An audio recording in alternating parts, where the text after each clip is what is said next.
नागपूरची खास ओळख असलेल्या सावजी मटणावरून आता चांगलाच वाद पेटलाय। अन्न आणि औषध प्रशासन विभागाचे आयुक्त तुकाराम मुंढेंनी एका कार्यक्रमामध्ये आहार, भेसळ आणि वाढत्या जीवनशैलीजन्य आजारांवरती बोलताना सावजी जेवणाचा उल्लेख केला आणि मग विदर्भात तीव्र प्रतिक्रिया उमटल्या।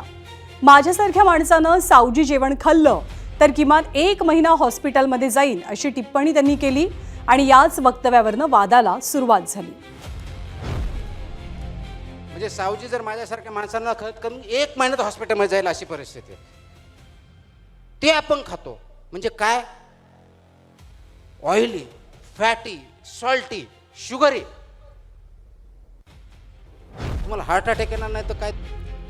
तर सावजी मटण नागपूरकरांसाठी तो केवळ एक खाद्यपदार्थ नाहीये, तर अस्मिता, परंपरा आणि चवीचा अभिमान आहे। पण याच सावजीवरनं तुकाराम मुंढेंच्या वक्तव्यानं वादाची फोडणी तयार केली आहे। तर सावजी मटणावरनं सुरू झालेला हा वाद आता केवळ एका पदार्थापुरता मर्यादित राहिलेला नाही।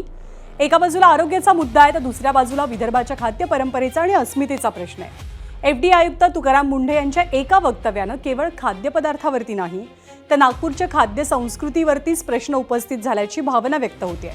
आरोग्य संदर्भात जागरूकता निर्माण करणं आवश्यक आहेच, पण त्याच वेळेला स्थानिक खाद्य संस्कृती आणि समाजाच्या भावनांचा आदर राखणं सुद्धा तितकंच गरजेचं आहे। कारण वादाचा केंद्रबिंदू आता सावजी मटण नाहीये, तर आरोग्याचा संदेश, सांस्कृतिक संवेदनशीलता यांच्यातला समतोल ठरलाय।